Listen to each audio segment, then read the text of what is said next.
Why did the United States attack Libya, Iraq, Afghanistan, and Yemen? Why are U.S. operatives helping to destabilize Syria?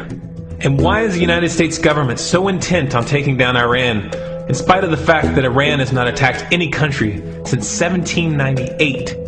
And what's next? What are we headed for?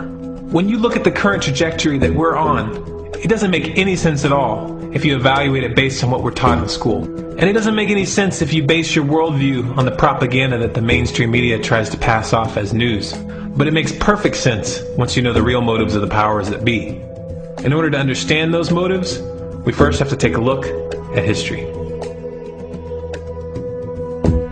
In 1945, the Bretton Woods Agreement established the dollar as the world reserve currency, which meant that international commodities were priced in dollars.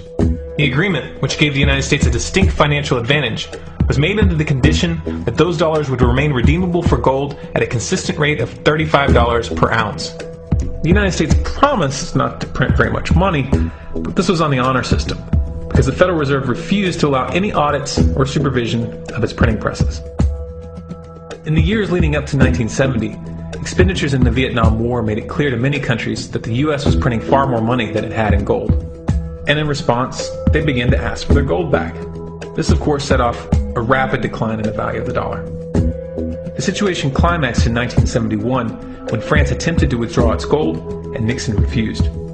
On August 15th, he made the following announcement. I have directed the Secretary of the Treasury to take the action necessary to defend the dollar against the speculators. I have directed Secretary Connally to suspend temporarily the convertibility of the dollar into gold or other reserve assets, except in amounts and conditions determined to be in the interest of monetary stability and in the best interest of the United States. This was obviously not a temporary suspension, as he claimed, but rather a permanent default. And for the rest of the world who had entrusted the United States with their gold, it was outright theft. In 1973, President Nixon asked King Faisal of Saudi Arabia to accept only U.S. dollars as payment for oil and to invest any excess profits in U.S. Treasury bonds, notes, and bills. In return, Nixon offered military protection for Saudi oil fields. The same offer was extended to each of the world's key oil-producing countries, and by 1975, every member of OPEC had agreed to only sell their oil in U.S. dollars. The act of moving the dollar off of gold and tying it to foreign oil instantly forced every oil-importing country in the world to start maintaining a constant supply of Federal Reserve paper. And in order to get that paper, they would have to send real physical goods to America. This was the birth of the petrodollar.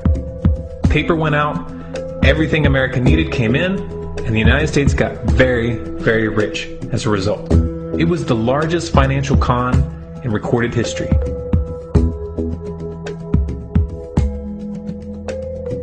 The arms race of the Cold War was a game of poker. Military expenditures were the chips, and the U.S. had an endless supply of chips. With the petrodollar under its belt, it was able to raise the stakes higher and higher, outspending every other country on the planet, until eventually U.S. military expenditures surpassed that of all other nations in the world combined. The Soviet Union never had a chance. The collapse of the communist bloc in 1991 removed the last counterbalance to American military might. The United States was now an undisputed superpower with no rival.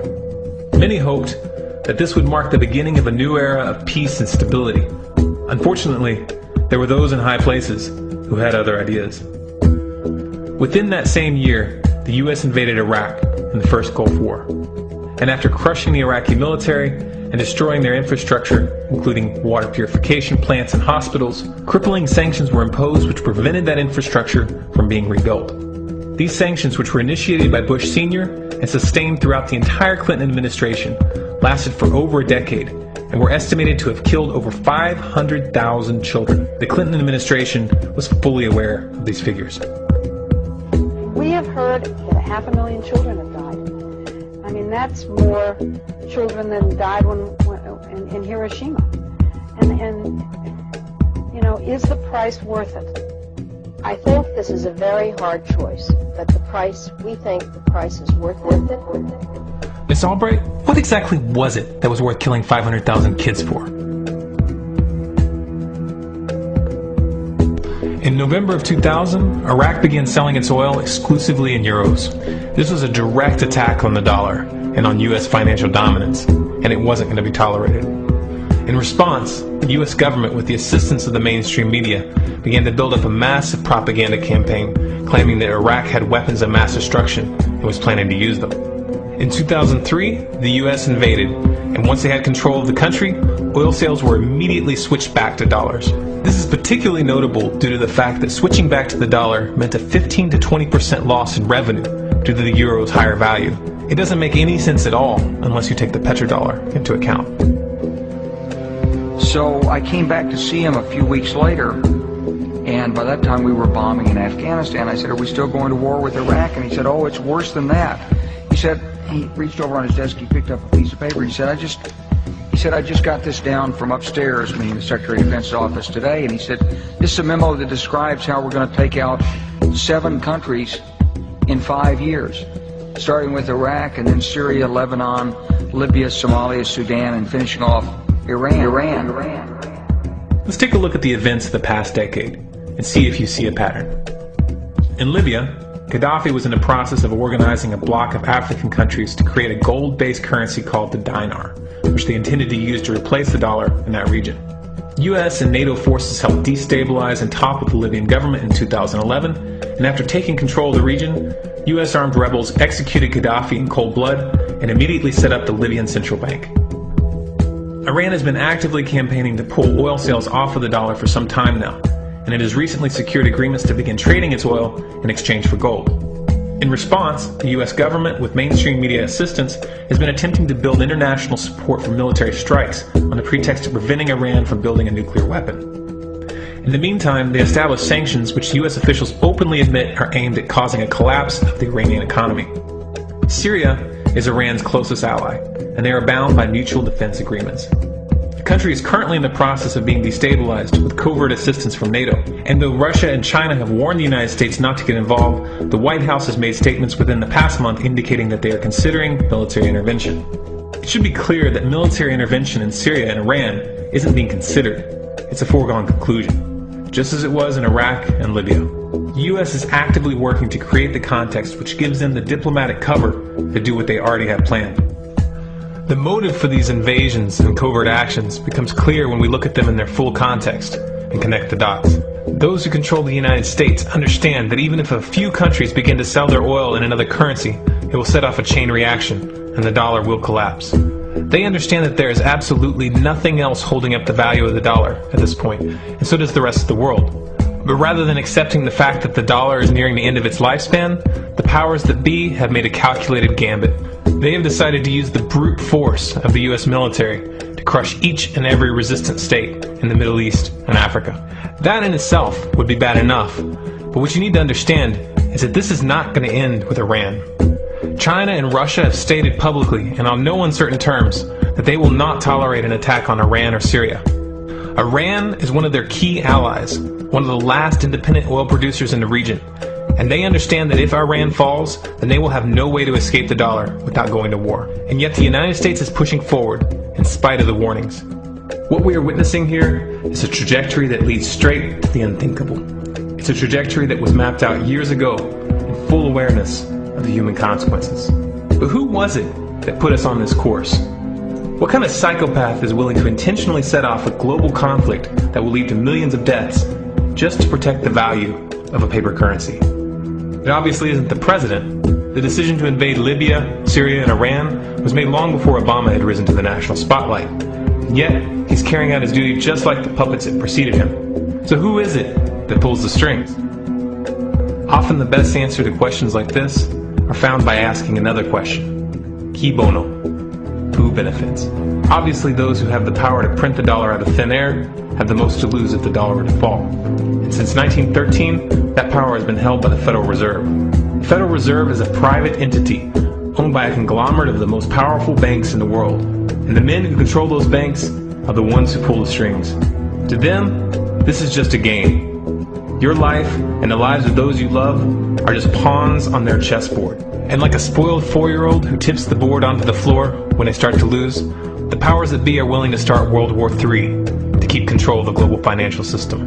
Remember that when these wars extend and accelerate. Remember that when your son or your neighbor's son comes back home in a flag-draped coffin. Remember that when they point the finger at the new boogeyman, because the madmen who are running this show will take this as far as you allow them to. So how much time do we have left? It's a question I hear constantly, but it's the wrong question.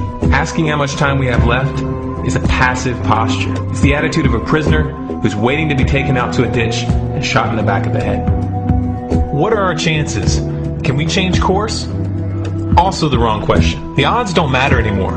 If you understand what we're facing, then you have a moral responsibility to do everything in your power to alter the course that we're on, regardless of the odds. It's only when you stop basing your involvement on the chances of success that success actually becomes possible. To strip the ill-begotten power from the financial elites and to bring these criminal cartels to justice will require nothing less than a revolution. The government is not going to save us. The government is completely infiltrated and corrupt to the core. Looking to them for a solution at this point is utterly naive. There are 3 stages of revolution, and they are sequential. Stage 1 is already underway. Stage 1 is the ideological resistance. In this stage, we have to actively work to wake up as many people as possible about what is happening and the direction we're headed. All revolutions originate from a shift in the mindset of the population, and no other meaningful resistance is possible without it. Success in this stage of the game can be measured by the contagion of ideas. When an idea reaches critical mass, it begins to spread on its own and seeps into all levels of society. In order to achieve that contagion, we need more people in this fight. We need more people speaking out, making videos, writing articles, getting this information onto the national and international stage. And we especially need to reach the police and the military. Stage 2 is civil disobedience, also known as nonviolent resistance. In this stage, you put your money where your mouth is, or more accurately, you withhold your money and your obedience from the government, and you do everything in your power to bring the gears of the state to a halt. Practiced in mass, this method alone is often enough to bring a regime to its knees.